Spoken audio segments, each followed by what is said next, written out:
Tibalah di satu kesempatan dan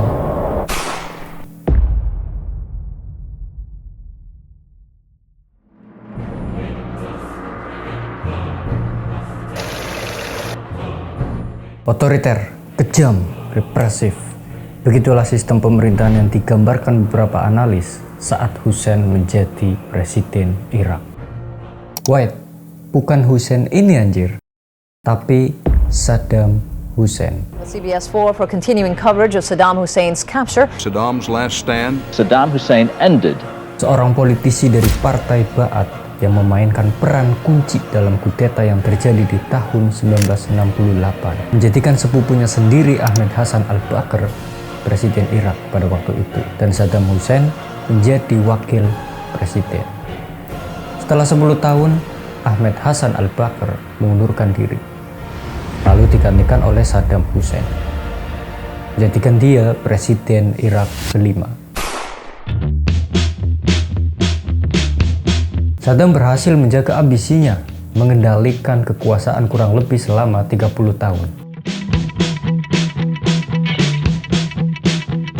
Tapi bagaimana mungkin dia yang dianggap otoriter dan represif bisa menjabat selama itu? Apa yang dilakukannya sampai-sampai Amerika di tahun 2003 harus turun tangan ikut menggulingkan pemerintahannya? Saddam Hussein and his sons must leave Iraq within 48 hours. Their refusal to do so will result in military conflict.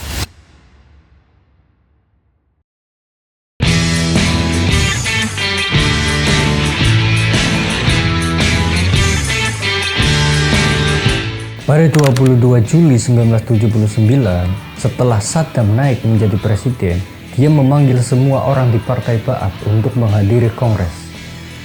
Lalu bapak-bapak berkumis ini muncul dengan cerutunya, mengatakan, ada orang-orang di ruangan ini yang menentang kepemimpinanku. Lalu seorang politisi dari Partai Ba'ath yang senior dan dihormati bernama Masati menyampaikan pidato yang mengakui kalau dia dan beberapa rekannya merencanakan kudeta terhadap Saddam Hussein.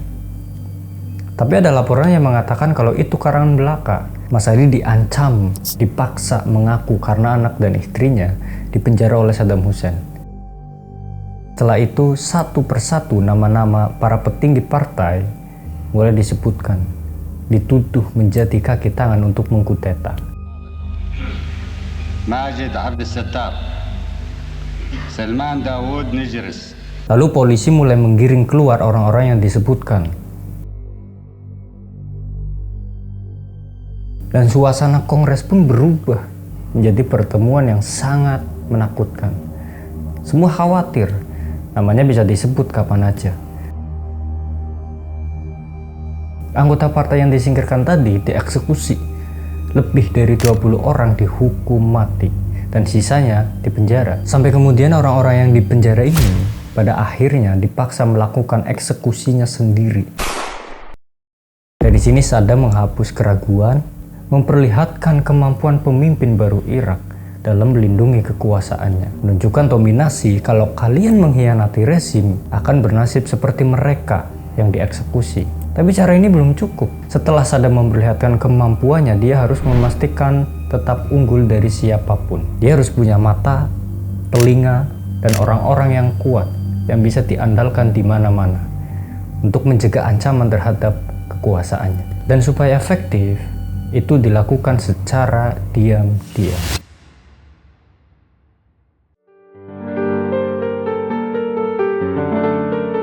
Tak lama setelah Saddam Hussein menjadi presiden, dia mulai membentuk polisi yang sangat-sangat rahasia, yang sepenuhnya terdiri dari anggota suku dan keluarga yang memiliki ikatan darah dan tentu bersumpah akan setia kepada Saddam Hussein.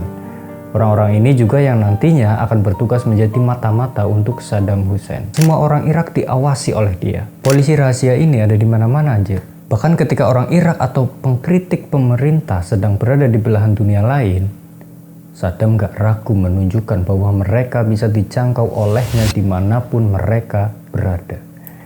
Seperti apa yang dialami mantan Perdana Menteri Irak, Abdul Ar-Razzaq Al-Naif, musuh lama Saddam Hussein.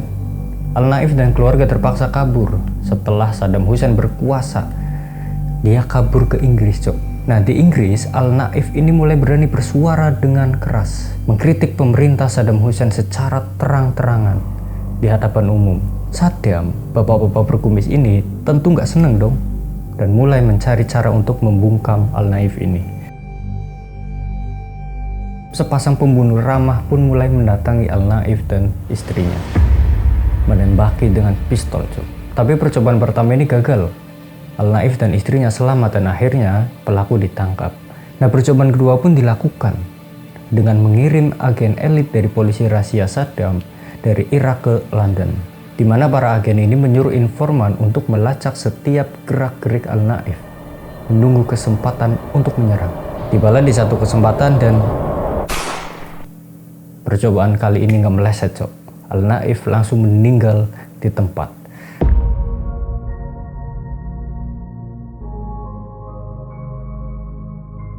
Peristiwa ini memberi pesan mengerikan kepada pengkritik Saddam. Kemanapun kau berlari, Saddam Hussein akan menemukanmu. Namun tak berhenti di sini, Cok. Dia tak hanya mengandalkan ketakutan untuk menjaga kekuasaannya, tapi dia menggunakan titik lemah para pesaingnya, yaitu keserakahan mereka.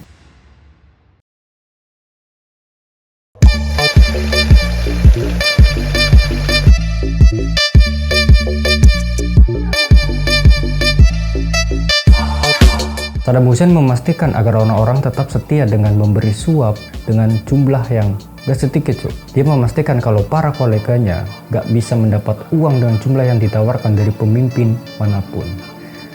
Tentu memerlukan biaya yang mahal dong. Terus dari mana dia bisa mendapatkan duitnya? Jadi rezim ini menjalankan operasi kleptokrasi. Kleptokrasi? Apa itu, Bang? Oke, jadi kleptokrasi itu meliputi pencurian sumber daya milik negara.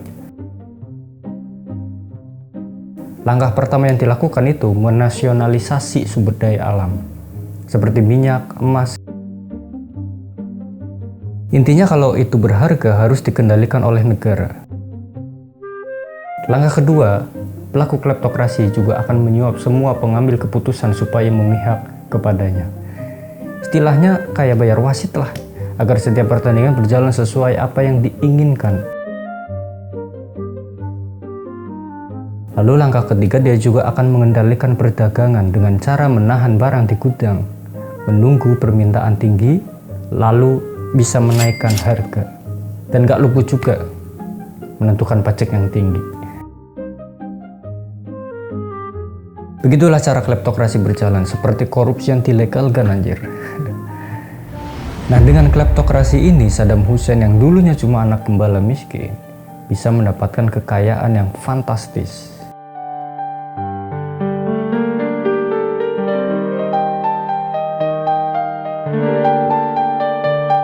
Makanya dia mampu membeli kesetiaan penjabat senior lainnya untuk tetap mendapat dukungan penuh.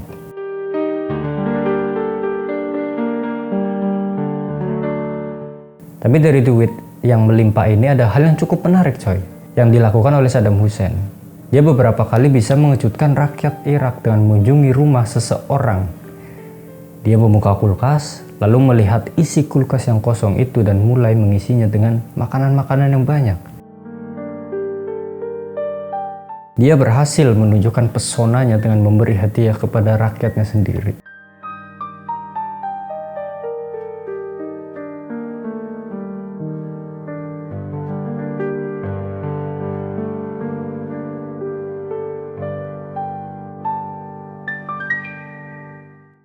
Dilihat dari cara Saddam Hussein menjaga kekuasaannya selama 30 tahunan, sebenarnya ini bisa dilihat, coy. Dia kejam kepada musuh-musuh politiknya, kepada rakyatnya sendiri, kayaknya nggak sekejam yang digambarkan. Tapi ya balik lagi, semua nggak ada yang tahu pasti ya, kebenarannya itu seperti apa. Begitupun saya sendiri, nggak bisa memastikan apakah Saddam Hussein orang yang baik atau orang yang jahat. Nggak bisa, coy, nggak bisa memastikan hal itu. Dan apakah dengan caranya dia menjaga kekuasaan yang seperti ini membuat Amerika harus menginvasi Irak? Bahkan sampai memfitnah kalau Irak sedang mengembangkan senjata pemusnah massal. Kalau menurut lu gimana, cuy? Apakah benar itu alasannya? Coba tulis di kolom komentar, oke? So, terima kasih yang sudah menonton. Semoga bermanfaat. Sampai jumpa di konten selanjutnya. Thanks.